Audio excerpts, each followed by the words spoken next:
Hello, hello, buttercups. I almost said a little swear word there. Hello, buttercups, and welcome to Topic Discuss. We have a special episode tonight with a friend of mine, Todd Purcell. We're going to be talking about ketamine, and I just want to remind all of our viewers that we have special membership offers right now, so you can actually join Topic Discuss, and tier 1 level, you will become a Butters at tier 1. At tier 2, you'll become a Cup. At tier 3, you'll become a True Blue Buttercup. So I just want to encourage you to join Topic Discuss and become a Buttercup yourself. And during this live chat, we will accept questions about ketamine live, and you just need to do a super chat or a super sticker, and we'll answer your questions live. So with that said, welcome to Topic Discuss. Buckle up, Buttercups. I'm going to bring in our guest, Todd Purcell. Hey, Gary. Todd, hi, how are you? Doing well, thank you. How are you? Welcome. Well, we have one. I just want to shout out to one of our only members so far of our Buttercups clan, and it's Puddin. So Puddin just wanted to say hello to you, Todd, and you can shout out to Puddin. Puddin is a cup level in our Buttercup membership. Hey, Puddin, so glad you could join. Shout out to you. I can't wait for you to elevate and become a Buttercup. Right? We got to step it up a bit. And just so you know, Puddin is my 13-year-old. Well, you got to start with one, and then he's my. I think he's my biggest fan. So we do have live viewers tonight, Todd, and so we'll take the opportunity to answer questions as they come to us live. And but I just wanted to take the opportunity to first let you introduce yourself, but I'm going to actually kind of start by saying that to my audience, Todd Purcell was the first individual to do a podcast with me.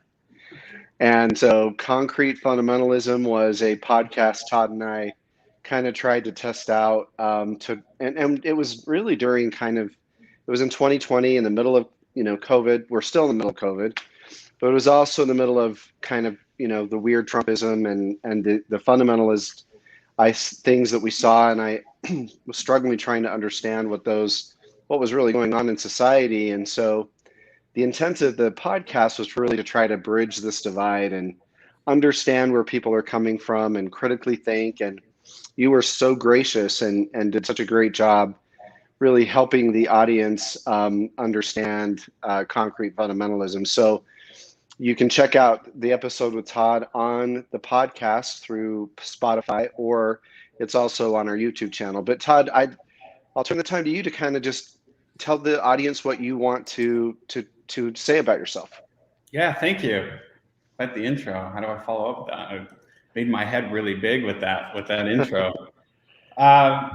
So I'm Todd. I feel like I'm a regular dude with a lot of regular opinions and a lot of regular experiences, and I think that's kind of molded me in this journey of life to come to this point where we're going to talk a little bit about ketamine infusion. But yeah, that was a terrible introduction, but that's off the top of my head.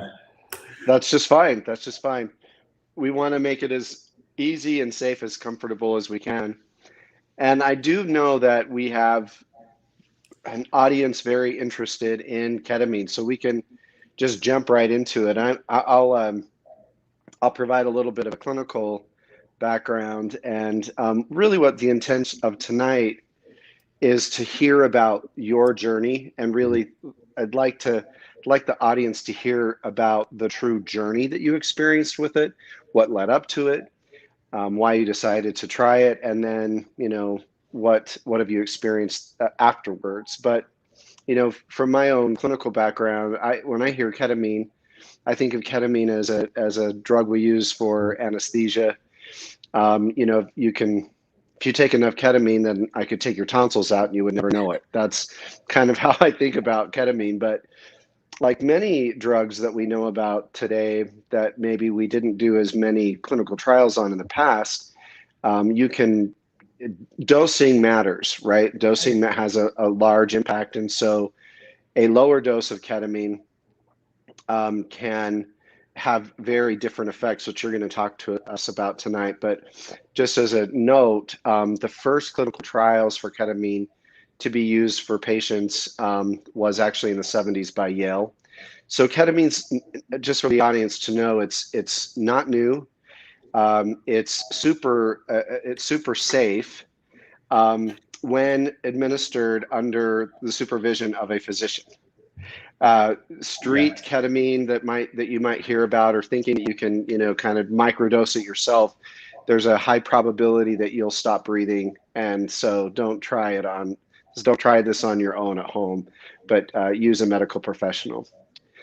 So with that little intro on ketamine, maybe Todd, you could just talk about like how you heard about it and then what led you to want to actually try it. Yeah, I think that's a great start, and I appreciate that, the clinical caveat. So I'll start with my own caveat, which I'm not a clinician. This is a patient experience that's gone through this, and I recommend anybody who's interested in the journey do a lot of reading. There's great publications, as Gary, as you said, it's been around since the 70s, and recently the sub-anesthetic dose for varying conditions has really gained prominence. But I would encourage anyone who's interested. There's fantastic publications. There's also some quality videos which are presented by physicians and providers. Holds a little bit more weight than maybe the ketamine subreddit does, which is gonna not the best quality of information, best source of information. Yeah, so I'll start. So Todd, this is one of the weird things about live chat is I do prioritize the members, which is Puddin, and he did ask, is ketamine like cocaine? And Puddin, the answer is no. It's a glutamate. Right. No, I can't remember. Do you remember, Todd, the mechanism of action? It acts on the glutamate pathways, right? For the glutamate pathways. Yeah. So really, it doesn't. It has a sedative effect, Axel or Puddin. It does not have a high like cocaine. So it is not a drug that makes you necessarily high. But let's listen to Todd's experience. Maybe it did. I don't know. I think it's unique to the person. So go ahead, Todd. Yeah, I think you're right. So I think the whole idea for this really started out, I think over the course of a few years.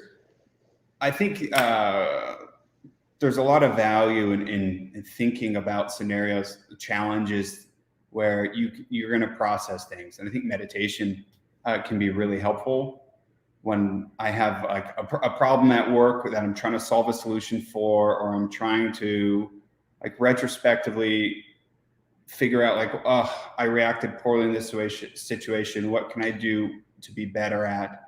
For some people, that's prayer. For some people, it's meditation. For some people, it's just kind of this default mode network that you just close your eyes and think about it. And I found like I'd come to a point where like I would try to set time apart during the day to meditate, to really ruminate on scenarios where I wanted to apply some real critical thinking to, or I really wanted to focus and emphasize some really intentional thought about. It was almost like writer's block. Like I couldn't just get beyond like trying to solve a problem or trying to understand a scenario. And this doesn't start with a ketamine infusion. It actually starts with a float tank. Have you heard of a float tank, a sensory deprivation tank? So during a stressful time in my life, my wife was worried about me with stress related to work. She paid for me to have a session in a float tank, and you know, the sensory deprivation for me, it didn't like, I just, my thoughts just kept racing.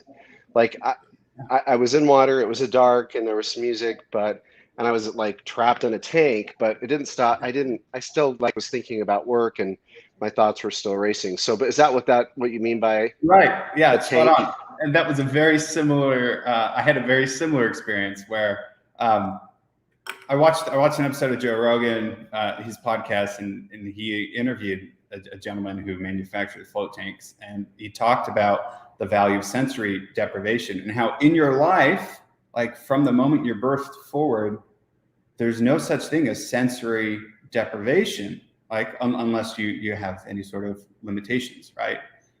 I can close my eyes, I can put headphones on. It's going to mask it to a certain extent. So I thought, wow, this float tank might be a great avenue to clear the mind, right? De-stress a little bit. And similar to you, Gary, it was like 15 minutes in and I'm thinking like, oh, I'm hungry. Or like, oh, what do I want to do next week? Or, oh yeah, there's that show on Netflix. I better learn more about it. So it didn't really work that well for me to be able to have this disconnect. And I think that's important to relay is I haven't been looking for like a silver bullet to be like, I don't feel well, I want to feel better. More for me, what I was trying to and still continue to find is like, how can I better disconnect to de-stress and not focus on maybe so much of the distractions that are occurring. Tried the flow tank, didn't really work that well. Tried it a second time to see if, all right, let's do a guided meditation. And I feel like it was a little bit better. Instead of 15 minutes, maybe it went 30 minutes without thinking about food or Netflix or something of that matter. And around this time, I really don't recall what the genesis was, but ketamine infusions kind of came on my radar, and I started reading some publications, and like you stated, I learned ketamine, it's used in surgery every day. I've had my tonsils out. They probably use ketamine when they removed my tonsils, and safe drug when administered under a physician's care, provider's care. And so I wanted to learn more about what's the state of, why does a ketamine infusion help? And what I learned was it uses a different pathway, like you stated, glutamate, and it's used primarily for treatment-resistant depression, anxiety, similar sort of mental health concerns. But there's a side effect associated with that, which is it's a dissociative drug. And as that, you can have an experience where you have a little bit of a mind-body disconnect, and some patients can experience a little bit of clarity and some really powerful retrospective time to really review things in the past. And Scientific American has a really good article on this. Maybe I can put that in the comments later. And there's a PharmD, Cody Wenter's his name. He just did a presentation recently that I watched, and he talked about why this happens or how this happens. And it's that ketamine it helps neurons grow lost connections. And it's pretty fascinating to hear this and understand that. So I think all of this got me excited to say, hey, well, maybe this could be a modality. This might be a channel where I can disconnect and really try and sort through a challenge or reflect on how to be a kinder person. So Todd, we have a question from the audience. Do you know anything about the company Mind Medicine and any of their clinical trials in this area? I don't, I'm not particularly familiar with Mind Medicine. There is an organization called MAPS. They've been around for a really long time in the psychedelic space. They're more emphasized on MDMA or MDMA-assisted psychotherapy for PTSD, which ketamine off-label for ketamine infusions has quite a bit of value there. So I guess that was a really long way to say, no, I'm not familiar with it, but I'm unsurprised to hear. There's a company that that IPO'd recently, really emphasizing in this space. Oh, really? So that will be interesting to talk about them, the IPO. Yeah. So a quick question too. So, my familiarity with ketamine is in cases primarily with PTSD.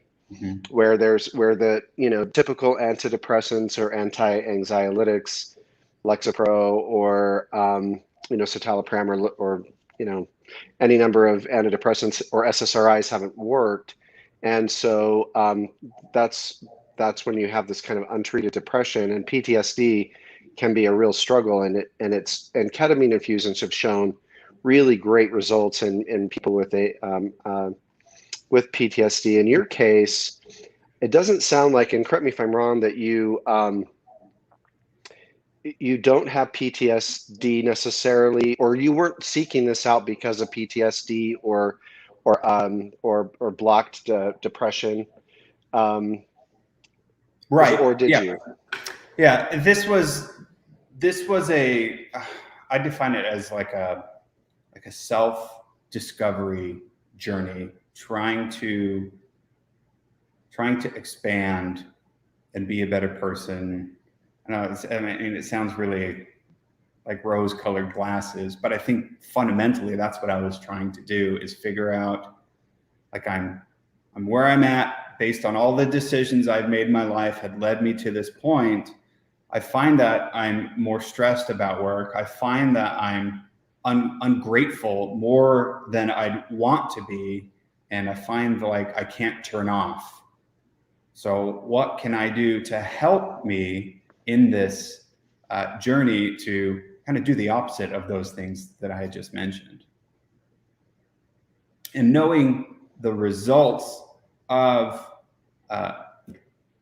intravenous ketamine infusions and how it can create, the neuroplasticity associated with it, a dissociative experience with it, I thought this may be an opportunity to be able to kind of work through that. So is that because underlying motive? Is that because, as you were trying to kind of think through the challenges in life, trying to find meaning, where do you fit, those kinds of things, you weren't able to clear your mind enough to think about or to kind of contemplate or meditate? Was it about an inability to clear your mind, so you thought, well, I'll try this therapy, or had you heard from others that ketamine is a way to disassociate and kind of self-discover? I think both. I think both of them are important. I think what was really helpful is speaking to a therapist and being able to talk through this and say, like, I feel stuck. I feel like I should be able to get over things faster. And it's helpful to express that, but it's difficult. There's a lot of distraction. There's a lot of noise. And I think you can empathize with that. It's hard to be intentional from a self-care perspective to, like, how do I truly unplug and take time when you have so many responsibilities and you have a lot of distractions? And I found that it was difficult to really turn your mind off during meditation, or turn your mind off when you're trying to read a book.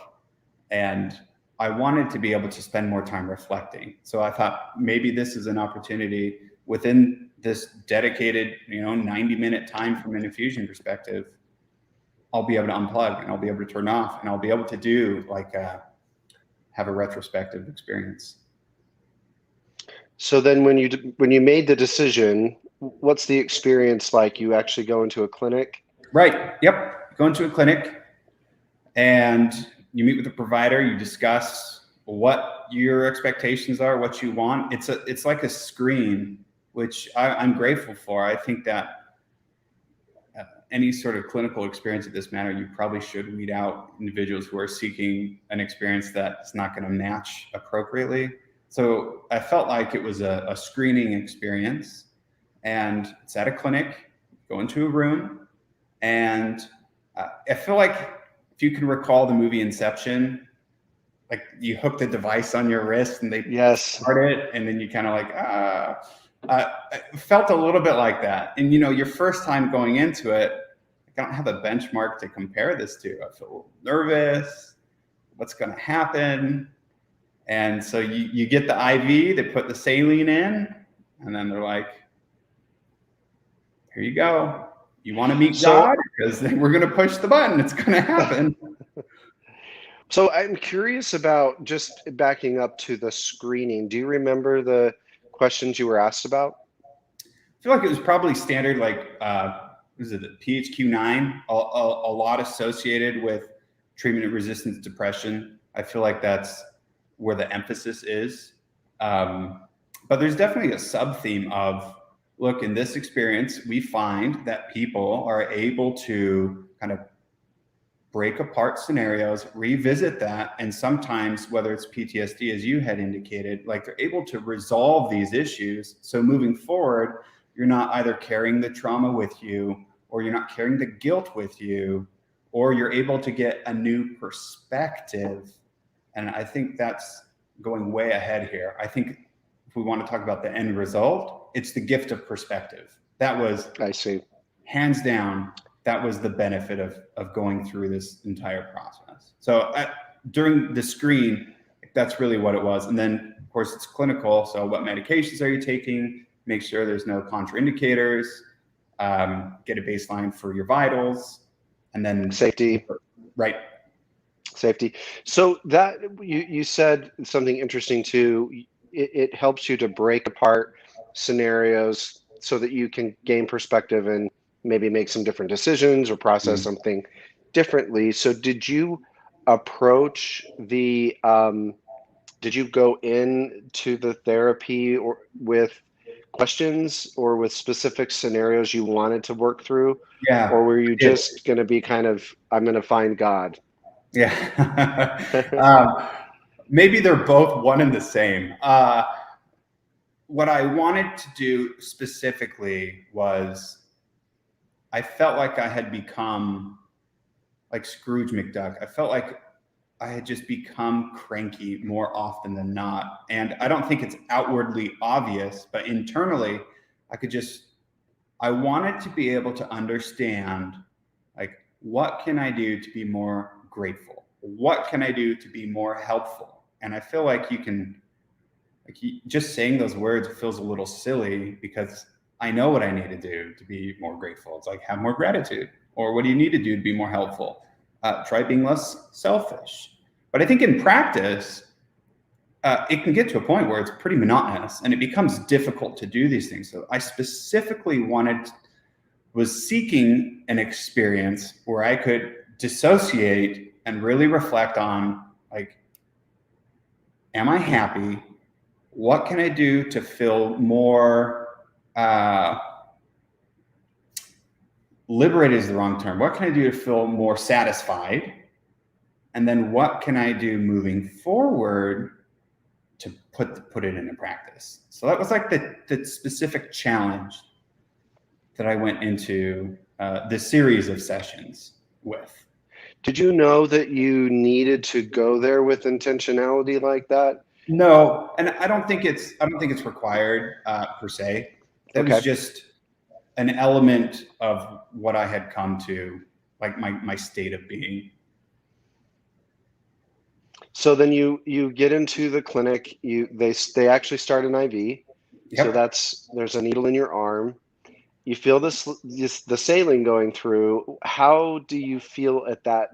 How do you start to feel? I mean, because when I think about like an anesthetic, I think about like getting a colonoscopy and they give you propofol or something else and you just go to sleep.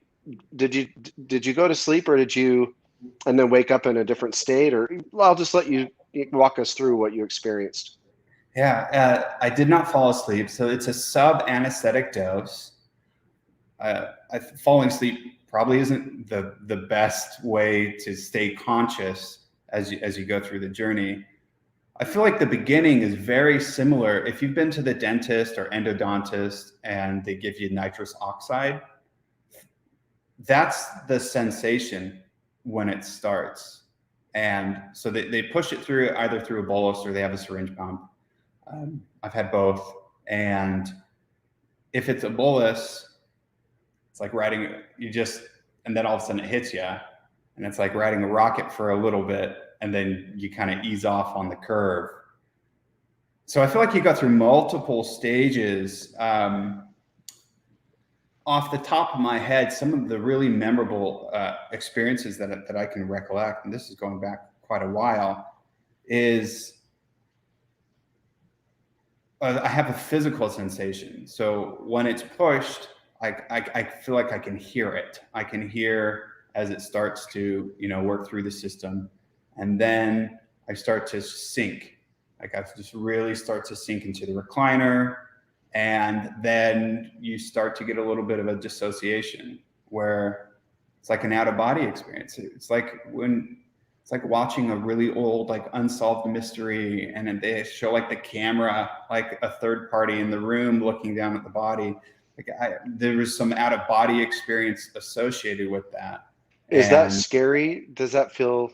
I'm afraid that would scare me. Yeah, I have an anchor. So out of personal habit, I wear a stopwatch, and that was my anchor. So I'm conscious, right? I close my eyes, but if I ever became fearful, because you are out of control, right? You have a chemical induction, and your body is reacting. So it's not like you can just stand up, throw it up, and then feel better. Buckle up, Buttercup, you're in for the ride. And, so I think what helped me is, out of habit, I have a stopwatch. So I knew this wouldn't last any more than, like, say, 90 minutes. And if at any point where I became fearful, I could always just refer back to my stopwatch. Now I've spoken to a few different providers, and half of them were like, oh yeah, that's a good method. And the other half were unfavorable, saying, no, you just need to let it happen. You just need to go with it. For me, I think that's what helped me from having a little bit of the fear, but it's not, I haven't had an experience similar to that to compare it to. So you don't know what it's going to be like. And it definitely can be a frightening experience if you're not able to understand where you are or what the journey is. I think it could be. So you're having this experience. At the beginning, you said it felt like a rocket ship. Yeah, a little bit. What is that? So everyone who's watching this on YouTube, or if you're listening to it, go to YouTube. There's a scene in the movie Rocket Man with Elton John, and the actor who's singing it, there's a scene where he's singing on stage and he's in the baseball uniform, and then through CGI he becomes a rocket and he just kind of like shoots off into outer space. I think that is the most appropriate analogy of what it feels like. That to me, in a word, is dissociation, where my mind went to somewhere in my head, not connected to my body, and it was just free floating in the ether. And I lived for 1 second and 1,000 years at the same time. I experienced the entirety of my life before, projection, the entirety of my life, what's left of it, all at the same time. It was a very mind-melting experience that I haven't had outside of this. I just can't comprehend. It's so interesting to hear you talk about this, because it does sound spiritual. If you're kind of viewing, I think, to an it's element. mystical. Yeah. I'm just going to adjust myself here for a minute, but yeah, it sounds mystical. It sounds incredible. So tell us more. So I mean, I guess it's hard to explain this linearly, right? Because it's not linear, I guess. No, it's like a scatter plot almost. The duration of the infusion really, I think it's about 45 minutes. So in terms of time, it's not that long, but I feel like I lost a sense of time. And let's go back to what I went in with the intention of really trying to resolve a challenge or a series of challenges. Like what it really gave me was this gift of perspective when I'm dissociated and in this element, is to really think about and almost dissect, like, why am I here? Like, what do I want to do? How can I do this? And what's really important? And in thinking about this, like, there's visual distortions. Like for me, I saw a lot of geometric patterns and a lot of colors, and keep my eyes closed. It was a better experience for me to have my eyes closed than keeping them open.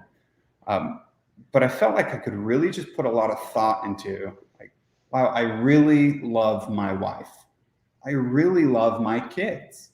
And I don't need to sweat the small stuff. Like, if your kid is going to be late to school because they didn't get ready in time or they slept in, that's not a felony. That's like the lightest misdemeanor, and it should be treated as such.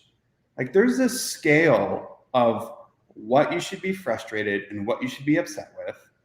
And the majority of what I deal with, of what the distractions were, they're all on this light end. And being able to dissociate from that and really consciously think about that, and I think this is the most important, is I understood it. Like, I was in a frame of mind where the noise was gone and I could understand, I don't need to sweat the small stuff. And it's all So small.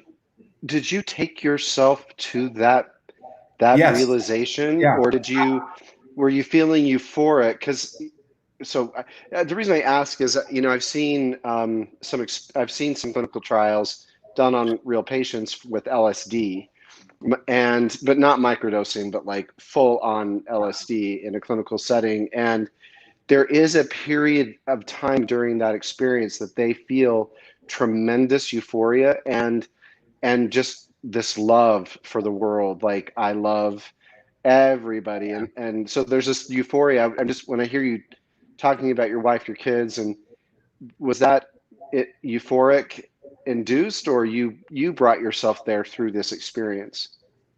I think it was an organic, like a building block by building block to building block.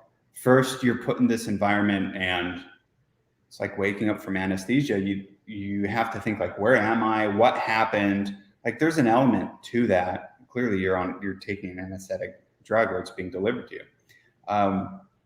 And then you can steer the boat, like you can steer your own ship. You can play the story in how you want. So going into that, that's what I thought.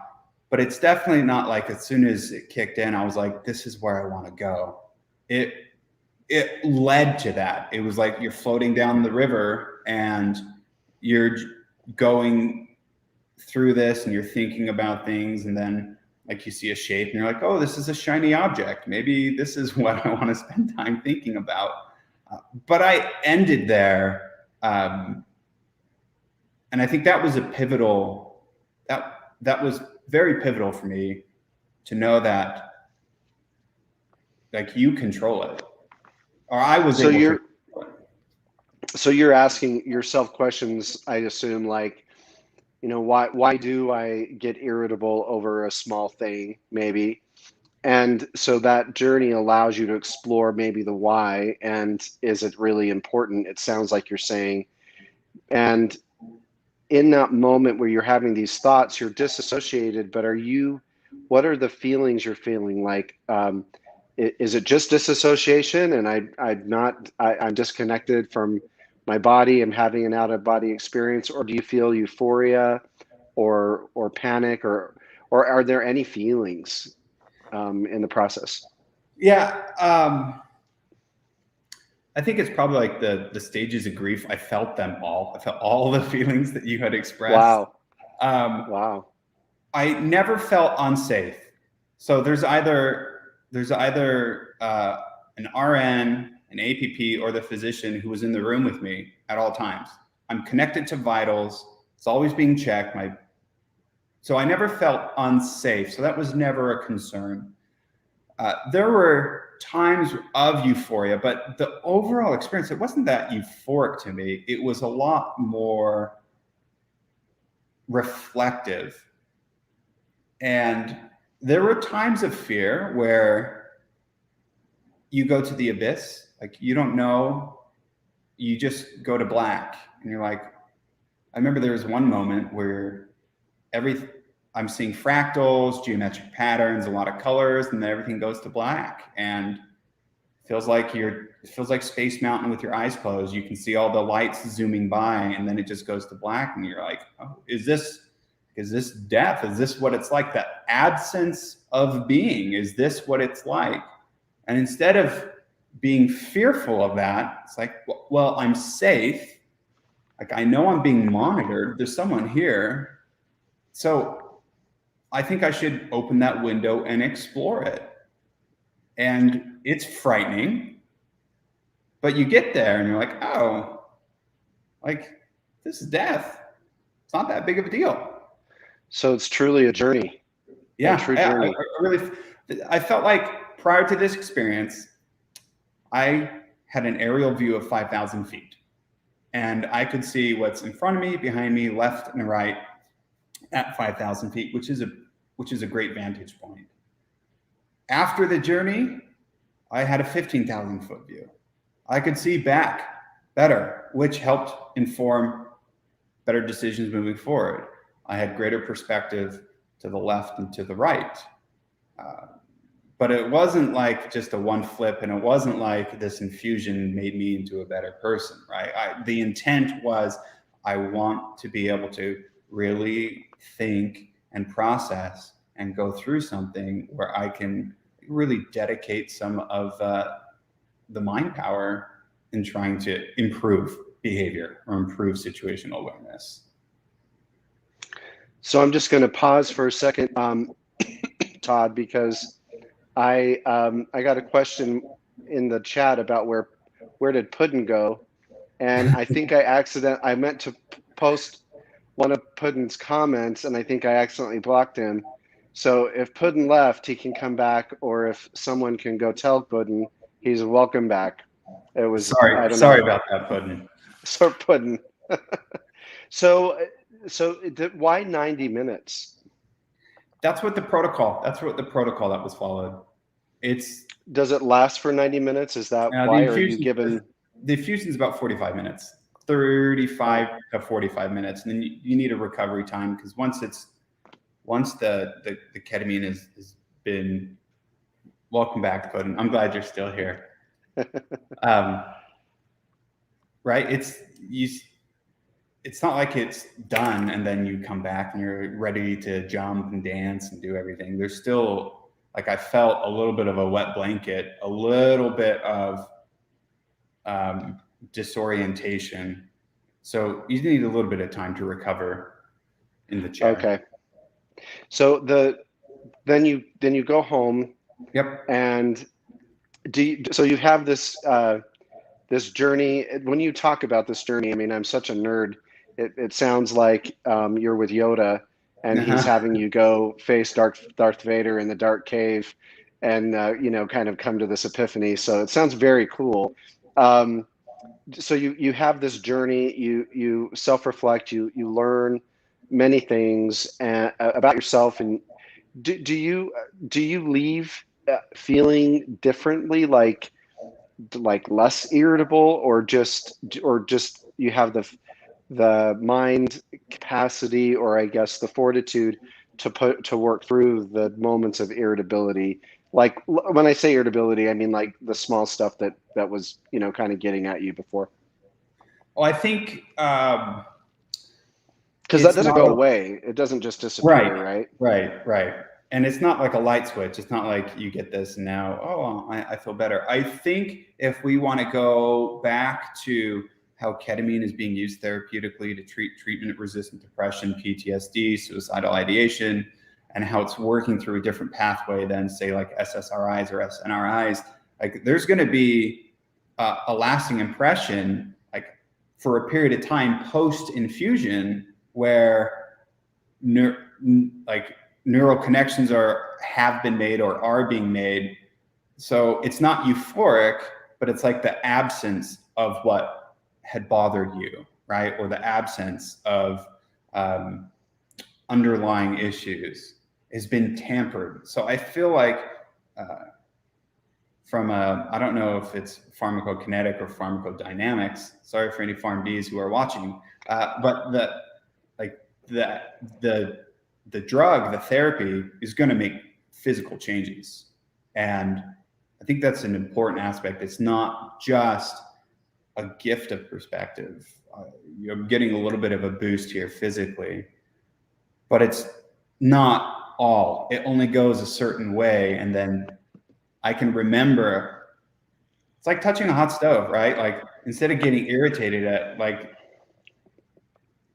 the cat throws up on the rug and I'm like, so dumb. I'm like, oh, wait, yeah, no problem. Like I remember, don't be irritated, or be more grateful, or focus on things you want to do. Don't always feel stressed about work or about school or something of that nature. So it's a little bit of that. You need to reestablish the habit and remind yourself constantly of what changes you want to see made. So you've had multiple experiences with ketamine therapy, ketamine infusion. Why did you decide to go back, and do you need to go back, and maybe speak to that? The protocol which was followed, I believe, what was it? I think it was 4 infusions, maybe 6 infusions, and it's scheduled out. So it's week 1, there's 2 infusions, week 2, there's 2 infusion, week 3, there's 1 infusion, 5 weeks later, there's another, something of that nature. I didn't follow the full protocol. I went a handful of times and realized that most of what I'm trying to accomplish, I feel like I've been able to start, like the writer's block was gone, so I could start writing the novel and be like, okay, I feel like this is good. And then I went a period of months without receiving any infusions. And there wasn't a particular experience, or it wasn't like I felt like I was feeling ungrateful again or feeling irritable again.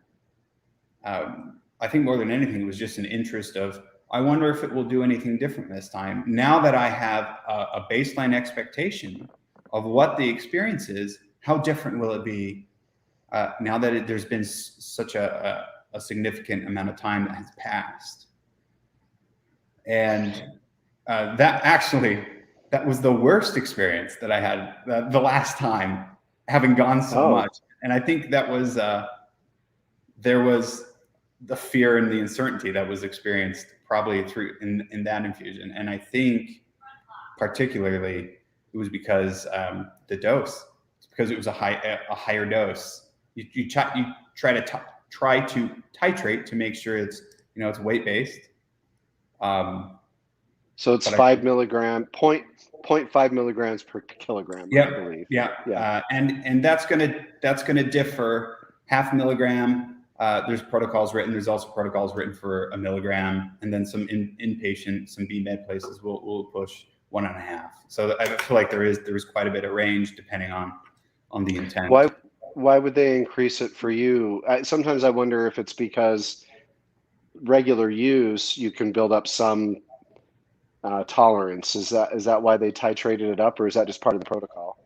I think it's true that you can develop tolerance, but I don't think the amount I received or the frequency I received would have even developed that.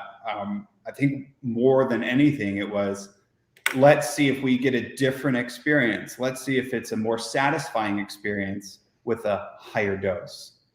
Okay. And it was not. It was not for me. Well, tell us more. I'm curious. Yeah. So this is 1 milligram per kilogram.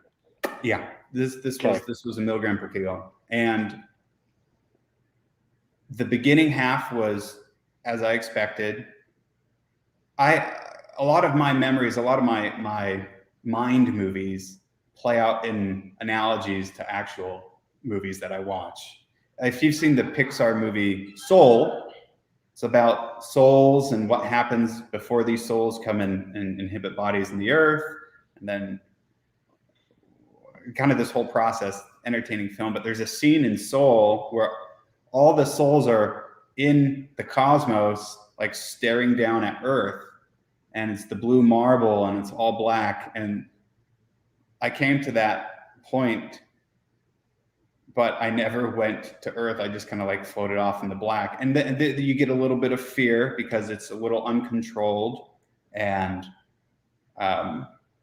question like, is this what death is? I feel like ego death is a term that's used quite a bit colloquially to describe that. And so it's like this complete dissolution of self identity, and you're like, what's happening? What's going on? But you're still aware, still conscious. And then I realized I'm safe, right? I have a provider here with me. They're monitoring vitals. But it just made for an uncomfortable experience from that point forward. And it's really helpful. It was hard to kind of recover from. I'm a lightweight, and I think it's that this personal aspect, you need to understand what your dose should be, and that's part of the titration. You need to be able to dial it in right. And perhaps if I would have completed the first protocol, we would have determined that. So maybe I was a bad patient. I'm what the providers don't want. No, you're fine. I doubt that. That's kind of the challenge with medicine, right? Is that it is so highly personalized. We've spent many decades treating, patients with kind of this 80-20 rule. Mm-hmm. But it's certainly more personalized than 80-20.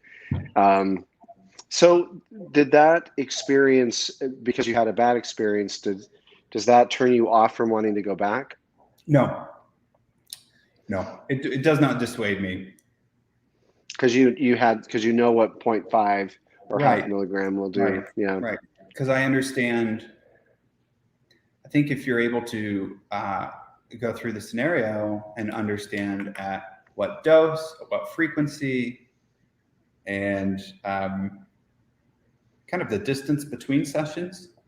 And I think this is new. We're not talking like this wasn't 5 years ago. The clinics weren't a thing. Or maybe they were 5 years ago, but not 7 or 8 years ago. So there's no long-term studies of this. So I think that's something to be really aware of. There's not a lot of great information from a long-term perspective. So I would be hesitant personally to do this with great frequency. But I think if there's a scenario that I'm having a particularly challenging time getting over, resolving, figuring things out, and I'm unable to do this on my own, then I would consider future therapies.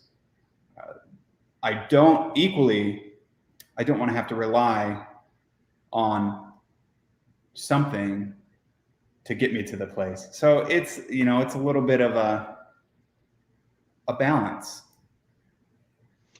So Todd, when I've heard, well, actually, a question that I've had from some audience members prior to the show is that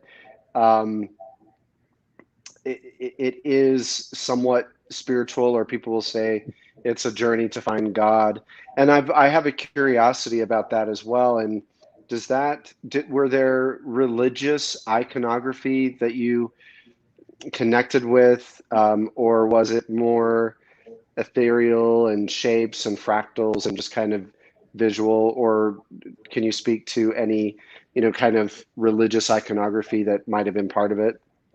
Yeah, it was definitely the latter. Definitely a lot more of that fractal, ethereal experience. Yeah, even across the sessions I did. While there wasn't like a personification of God, I didn't see God as what I expect. I definitely felt love. In some of the sessions I came to this point in this journey where I felt love and I felt a lot of peace, and like I can translate that and say, this is what God must be like. Like this is what the feeling is. But it was absent of traditional iconography of what I would expect to see, like what I see in paintings. I'm glad to hear that. Yeah, it was much more of a feeling for me. And I think like that mystical, the spiritual experience from friends who have gone through infusions, it's not like there's no guarantee that you're going to have that, right? I think it's personalized. Some people who are focusing strictly on trauma, that's what all that it's going to be about, versus a little bit more of this seeking, self-discovery. What are we looking for? And that's how it navigated for me. So it's almost as though you found God in yourself. Yeah, and I'd say it was like this reflection of being like, oh, like I really love my wife. Like I really love my kids. Like that's God.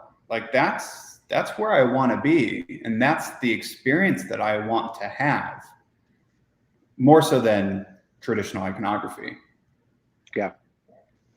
So this therapy, in your case, I don't know if you want to, this may be too personal to go into, but I'll ask. And then you can say, it won't answer. But so this is in several different scenarios that we, in medicine today, you can receive treatment, but you're paying cash because it doesn't meet a diagnostic criteria or treatment criteria that insurance would pay for. So is that true in this case? Like most of the time, this is a cash pays, you're paying cash for this experience? That's right. So ketamine infusion delivered through infusion is off-label. It's not FDA approved for this. It's off-label use. There is S-ketamine through a nasal spray called Spravato. I think that's what it's called, which is FDA approved for treatment-resistant depression. And that is, I think it needs to be administered by a physician or provider in a provider's office. And is that used sometimes for kids? Like teenagers? I don't know. I don't have a lot of familiarity with that. I remember go ahead. The infusion aspect is it's cash. Yeah, it's pay for it. For our audience, when we say off-label, it means obviously your insurance is not going to pay for it. It's not FDA approved for that treatment. I do remember when I was in some clinical rotations in adolescent psychiatric units, it seems like that we use esketamine for some teenage, like 15, 16-year-olds. But I could be totally wrong. Correct me if anyone's watching. It was a long time ago. So this means that this is kind of a side note regarding the consumerism in healthcare, right? Right. Where something like ketamine is off-label, it's not necessarily something that we would use to treat, resistant depression or PTSD on label, but there's this option if you're willing to pay cash to have this experience, and I think it's interesting because it's perfectly safe. Right. In my opinion, anyway, when you are working with a licensed physician, an MD, who understands the risks, benefits, and understands how to monitor you. I do have a question from chat, and I don't know if you know the ranges or if you were comfortable feeling the ranges, but what can you feel comfortable sharing? Yeah, absolutely. Price range? So price ranges quite dramatically based on where you're located. So the most popular clinics are actually based out of LA, and for initial consult and infusion, it's like $750, $800, which prices a lot of people out of the treatment. More locally, it's like $375 or $400 for your initial, and then it's going to be $25 or $50 less for your follow-ups. So definitely, it's not like you can just skip lunch and pay for that with your lunch money. But given the scope of what the net benefits can be for individuals,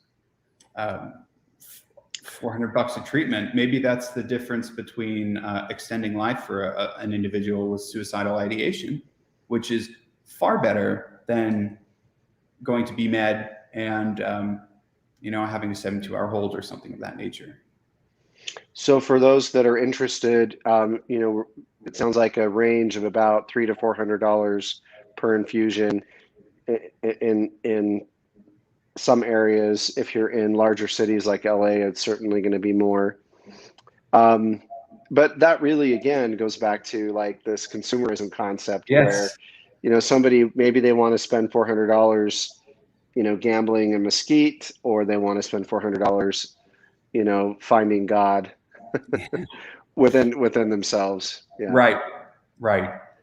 Yeah. And there are some, like our local BMed, I believe, what I have been told, is that they're offering ketamine infusions for their patients. And that's part of a health system, right? And they've adopted this. So I think it's going in the right direction, but it is a shame that someone needs to fork out $400 for this compared to like a script for an SSRI, which is going to be free for individuals with certain medication. When like one of the publications I read, that SSRIs or SNRIs are only effective on 52% or 47% of the population that take it. So if you're one of the statistics, if you're half of the group that it doesn't work for, and you're trying to seek an alternative, if you're going through the protocol, it's like $2,400. That's a lot of money to go through the entire protocol. It creates an access problem, right? It does. Yeah. So I'm going to just continue to remind our audience as we I don't want to take all of your time, Todd.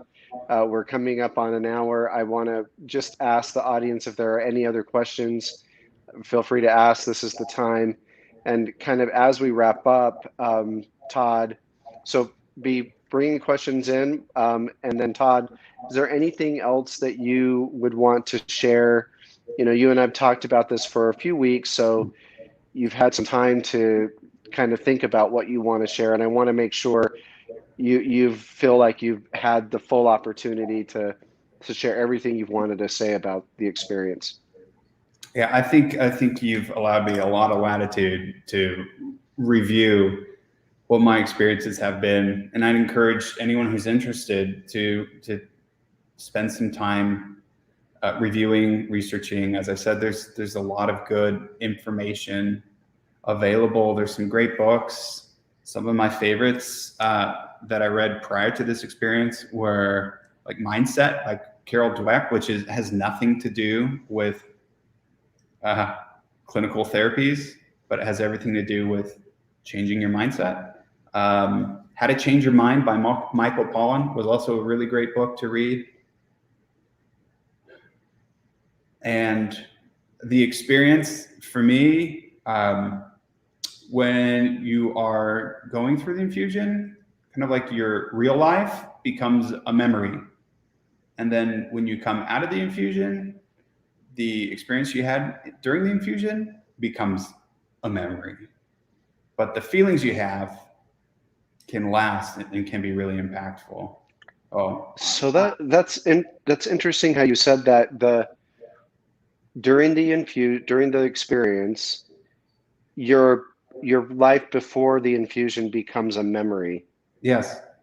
So in many ways, it really, does it just make you or bring you to a true place of presence, like your presence of mind, you're in the present.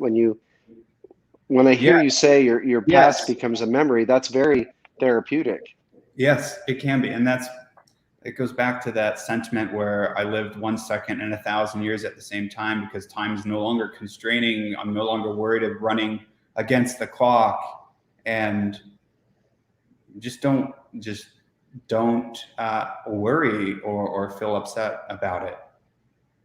And then afterwards, I'm really trying hard to remember, like, what were these key experiences that I had? What were these feelings that I have?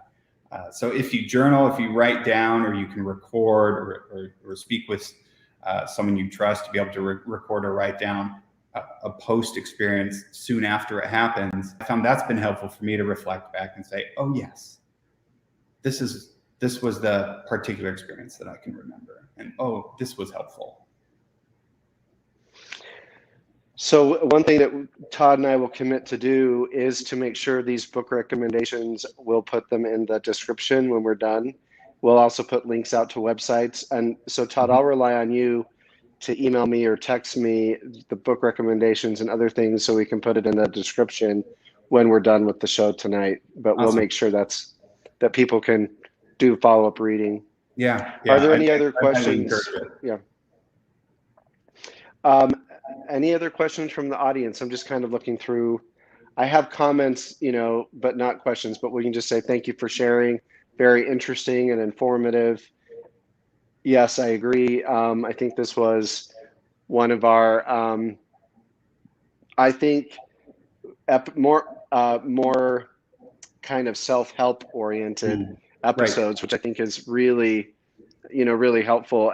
I'm really very positive about our society today and our future. And I know that might sound counterintuitive because we have so many weird things happening, obviously the pandemic and then, our political atmosphere. But I ultimately, I do feel very positive about the future because we have so much technology and so much information and new science that we really can access to enhance our experience. I'm just grateful that we can experience ketamine in a safe way, in a way that ensures that you don't, end up on the wrong side of the fence with it in terms of danger or addiction, but that there are ways forward to enhancing the human experience, because it ultimately helps the society, right, in creating a better experience. That's a very Steven Pinker of you, Gary. And it's funny that I agree. I think what a beautiful time to be here and get access to so many things. Like 30 years ago, this didn't exist. Where do you go for help? Where do you go for insight? Right. It's all like doesn't exist. And there's stigma. There's always like the stigma associated with even antidepressants. I mean, I know for myself, like that's always kind of been the stigma, like, well, you just need to exercise more or you just need to see a therapist, which are both very important things. But there's sometimes and oftentimes a need for interventions that include, medicines, include, chemical, drug, and there are ways to do that safely.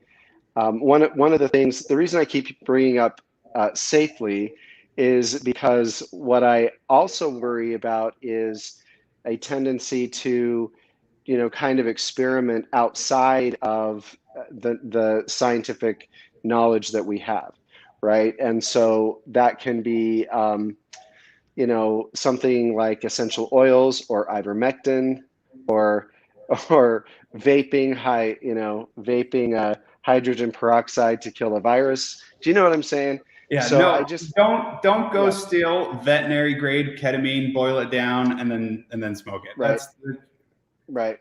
That's irresponsible, right? It is. But we have choices in front of us that I think that's the other thing too that I love about society today is we actually do have freedom to make choices, and we also have the information necessary to make responsible choices, right? And so I love what you shared. What you shared is very responsible and could very well help many people who are, who are watching tonight. So I just have a lot of compliments. Todd, thank you for spending time with us. Anything else that you'd share? I'm chuffed to bits to be here. Thanks for having me on. Thanks for letting me talk about my experience, and I hope that it's helpful. And with that said, we'll peace out. Thank you, everybody, for joining us tonight.